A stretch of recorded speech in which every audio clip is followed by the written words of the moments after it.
old school and just tune by ear.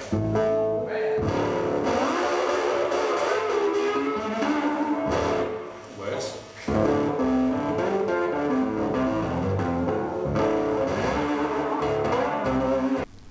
Welcome to the 13th floor. I'm Marty Duda, and today we have Ash Grunwald with us. How's it going, man? Good, brother. Now you'll see I have my blues hat on. I like it.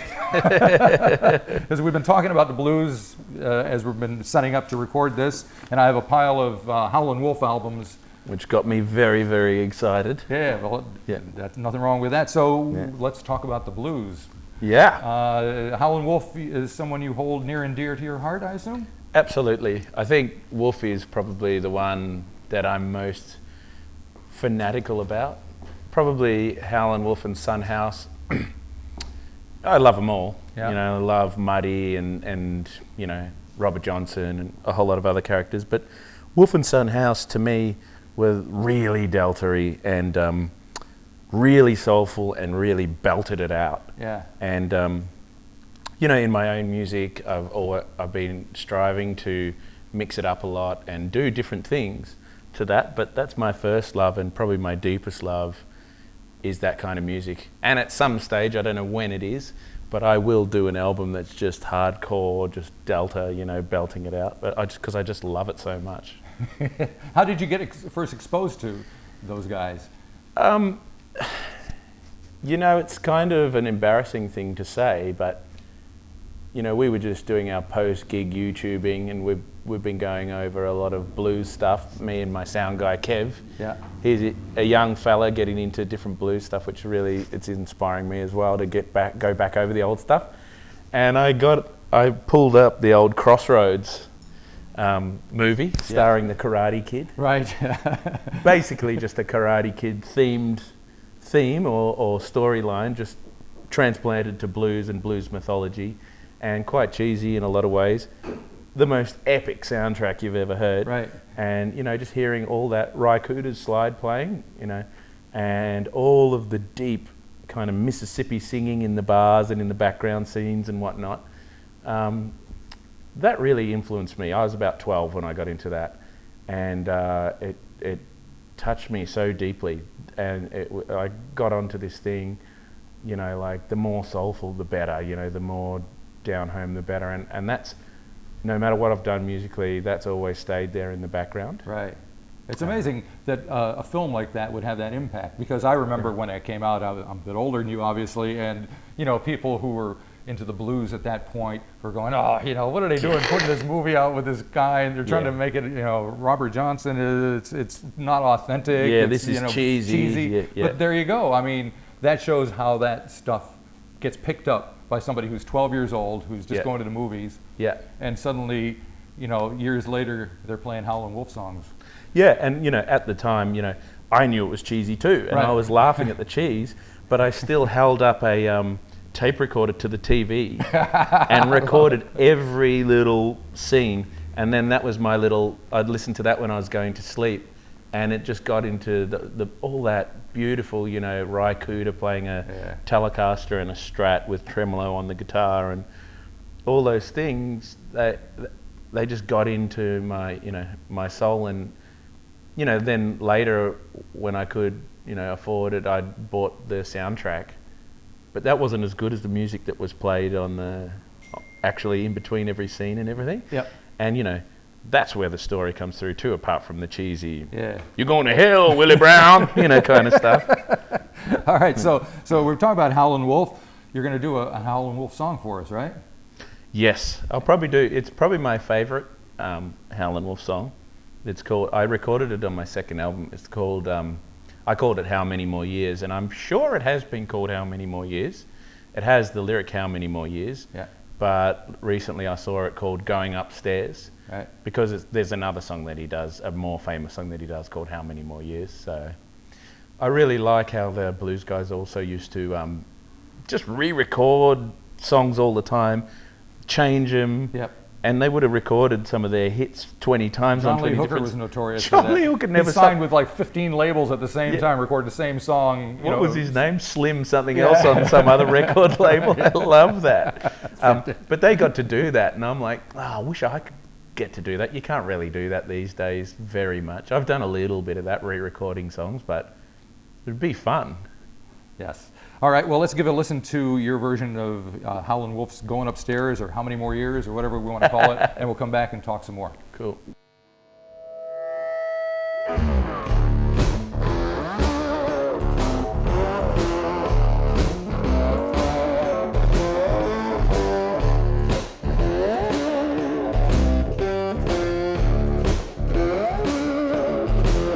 How many more years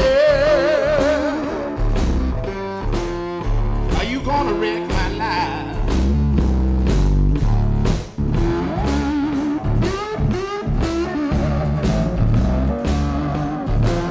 How many more years are you gonna wreck my life?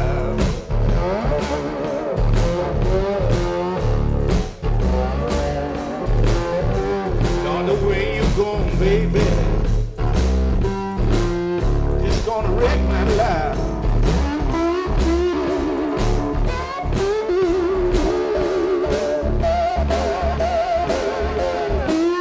How many more times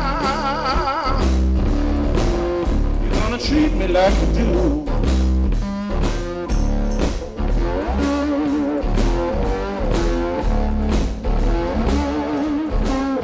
How many more times you gonna treat me like you do?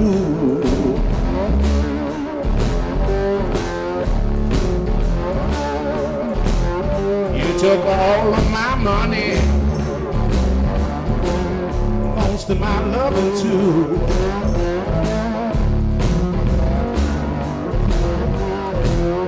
Now I don't know what I'm gonna do.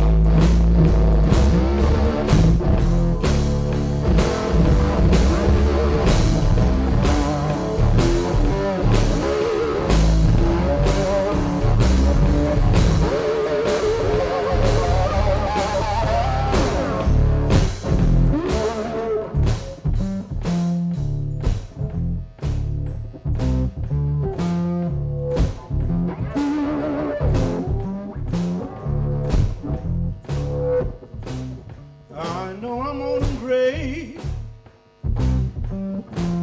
got no place else to go.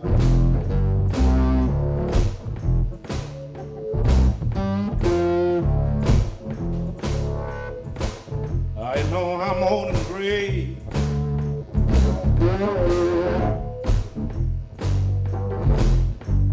got no place else to go.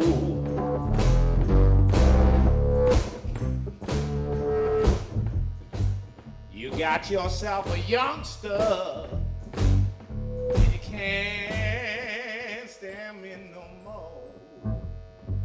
You can't stand me no more. I'm going upstairs. You know I'm ready, back down my clothes.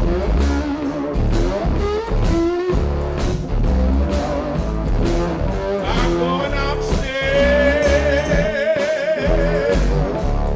I said I'm bring back down my clothes.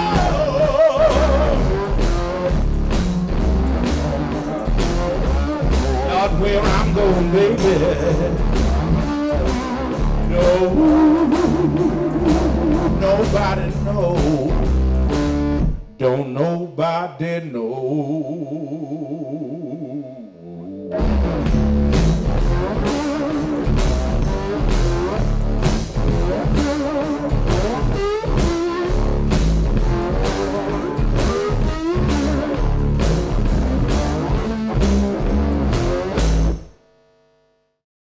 All right, we're back with Ash Grunwald. We've heard a little Howlin' Wolf, and we're going to move to Sun House.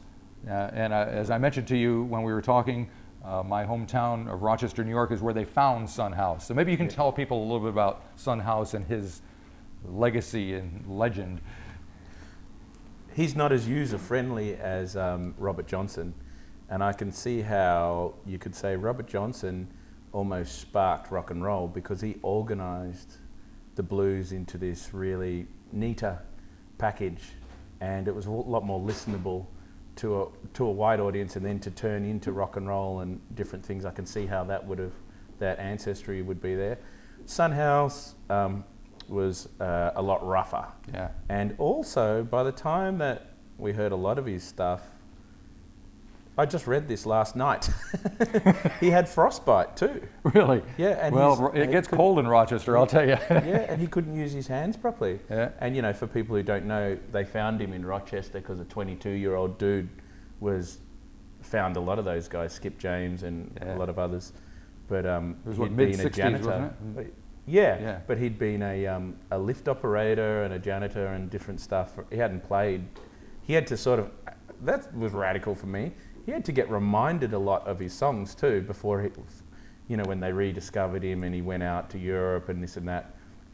One of the guys from Canned Heat helped him and taught him back his old songs and stuff, Nice. which I never knew that either. But I love Son House.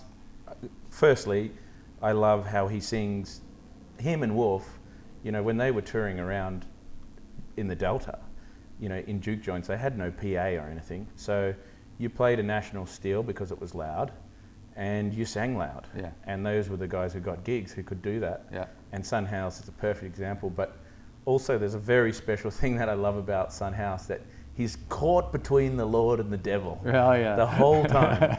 And he doesn't know whether he's a drunken blues man or he's a Baptist preacher kind of thing. And he does that song Preaching Blues, which I swear I'm going to cover soon, which is that he says he wants to be a Baptist preacher so he doesn't have to work. That's about right. And he would preach, and he had sermons in his gig too. And you know, that really resonates with me. I mean, I'm not a religious person, but I actually did have a religious upbringing, and I just know what it's like to be in that scenario. And I don't know, I find it funny. I love everything about Son House.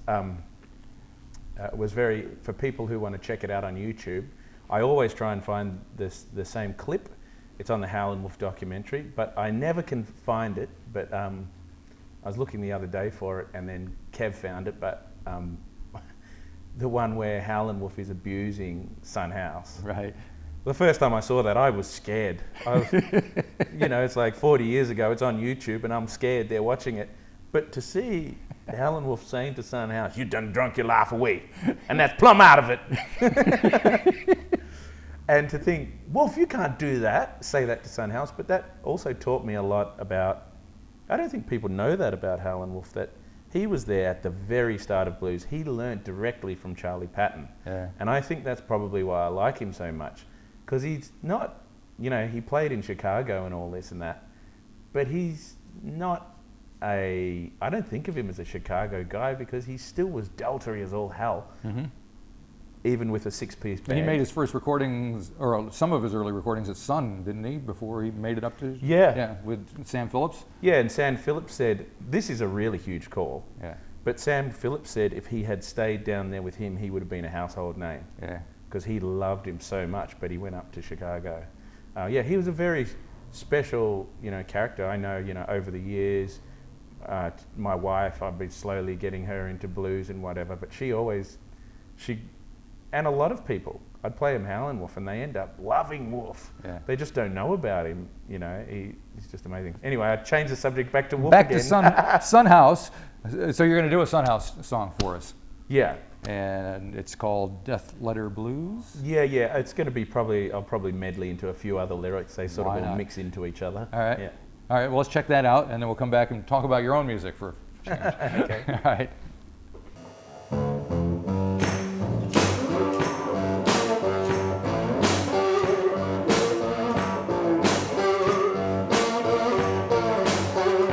I said, get me a religion. I'm gonna join the Baptist church. You know I'm gonna get me a religion. I'm gonna join the Baptist church.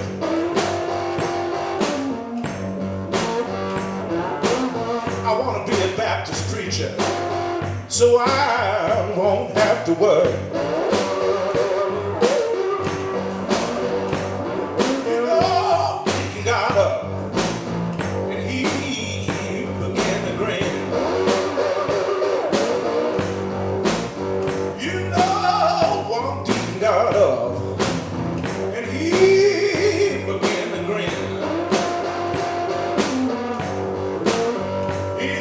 said, you know what, son? I believe I'll go back to barrel housing again.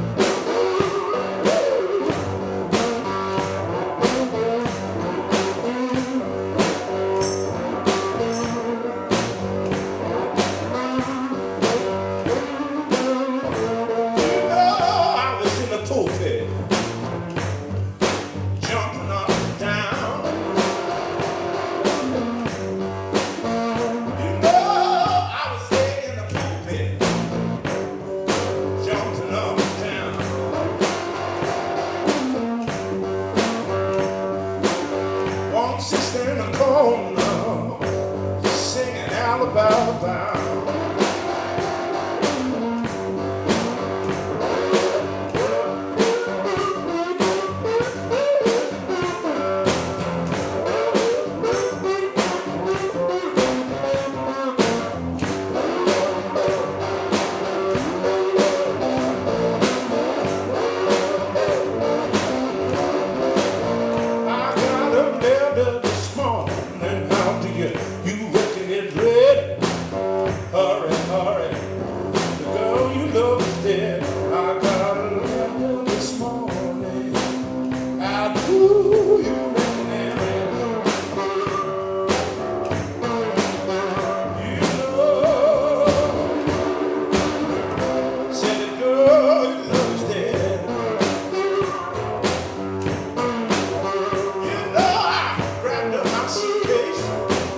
Took off down the road.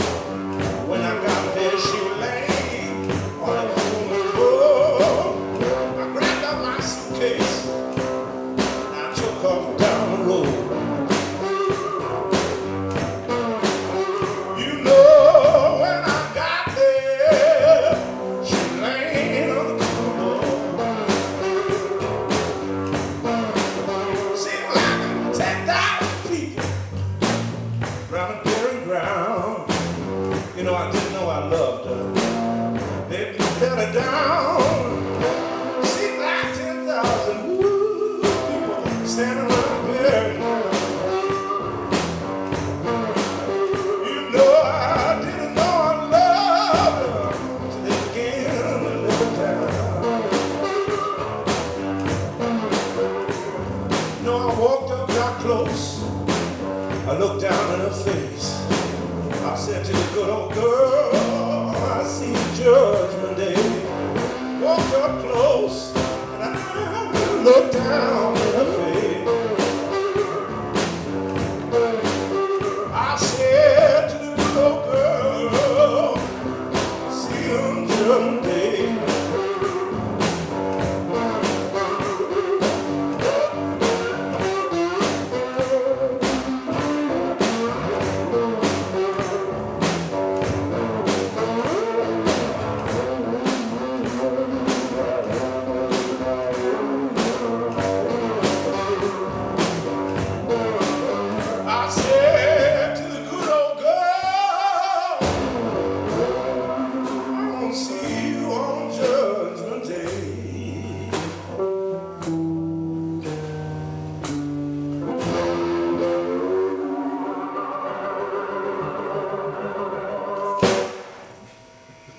All right, we're back for one more shot of blues and rhythm and blues with Ash Grunwald. We've heard a Sun House tune, a little medley of songs. We're going to finally get to some of your own music. It seems only right since you're here in New Zealand for a little tour. You've got a new album out called Now. What can folks expect from you when they hear you out and about? Well, out and about, it's a collection of, you know, what I've done over this last 10 to 15 years, maybe 13 years since I did my first album. Right. You know, it started off as very much blues, and then just across that time I fused it with every second genre that's out there. I worked for about 5 or 6 years, for about maybe 4 albums. I worked with hip-hop producers and guys who do like, more beats-driven music. Yeah. And then the last 2 I've done in rock band formats. One was with the Living End guys, and we just went in, Scotty Owen and Andy Strachan, the drummer and the bass player. So it was double bass and drums, and we just went into the studio and just smashed out some old ones and some new ones, and just did a heavy album. Mm-hmm. And then this last one sort of now is more of a psychedelic, almost a little bit sci-fi, but the core is blues rock with conscious lyrics, Gotcha. which is a theme of my music as well. Now, when we talked on the phone a couple of weeks ago, and you were telling me about this new project that you have coming up that's being put together for you in LA with lots of guest artists and stuff. So has anything happened with that in the meantime? Well, I think you said Tony Joe White was probably going to be working on it, and some other folks. Tony Joe White we're hoping to get, but he'll be in the next session, which will be in Nashville, which will get the down south musicians, and that I'll lose my mind when that happens. Yes. We're hoping to get Taj Mahal up north, but in LA, but I can't guarantee that will happen. The other thing about that session is the focus will be getting the songs down with the rhythm, with drums, bass, and organ, and guitar. But I've just been writing furiously and sending things over to the producer, and trying to come up with some stuff pretty darn quick. Because it's a quick turnaround. Yep. But so we're gonna hear a song from Now. Which is your latest single, right? Yeah, my latest single. It's called Second Guess, and it's just about trusting yourself, and as the name suggests, trying to, like the name of the album's Now. Same with Second Guess. It's a similar theme of just like trusting your intuition, being in the now, and just trusting in the now in yourself, and going, okay, this was what feels right now. Let's do it, and let's not just overthink everything. Because Howlin Wolf didn't overthink anything. No, he was in the now. He was in the now. All the blues guys were in the now. They just did it. Yeah. And I love how the Howlin Wolf stuff. It even, he was supposed to be such a disciplinarian on his band and whatever, but you can't hear it. Like sometimes the songs, they sort of start. They go, okay, let's start, and they just start. They don't do a count in and get it all perfect. They just sort of get it happening. Yep. And then, it's a one chord song, and it's just about a feel and a groove, and then it's over. So it's very now music. Cool. All right. Well, you'll be on the road. Folks can see you out and about. In the meantime, they can listen to you performing Second Guess. Thanks for coming by. Thank you. All right.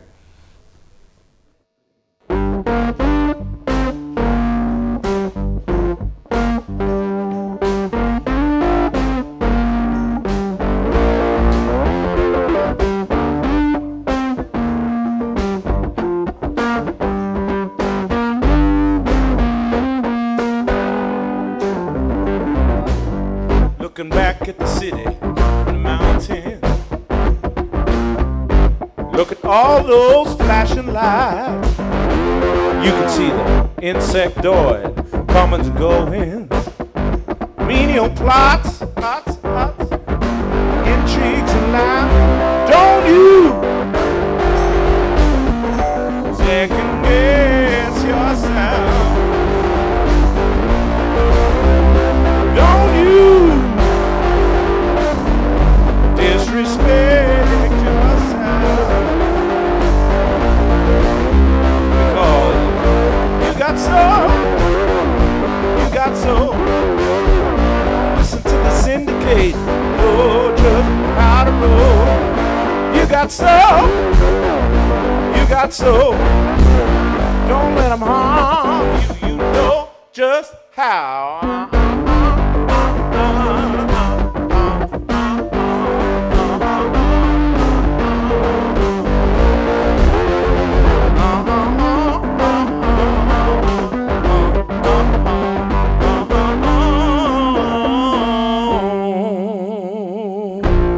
Suddenly it dawns on you, they're to be sold, to be sold too, while the overlord defend that hallowed right to trade. Are we coerced? Are we enslaved? Don't you second guess yourself? Don't you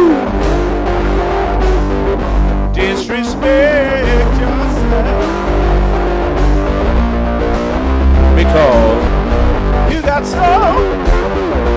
You got soul. Don't listen to the syndicate. Know just how to roll. You got soul. You got soul. Don't let them harm you. You know just how.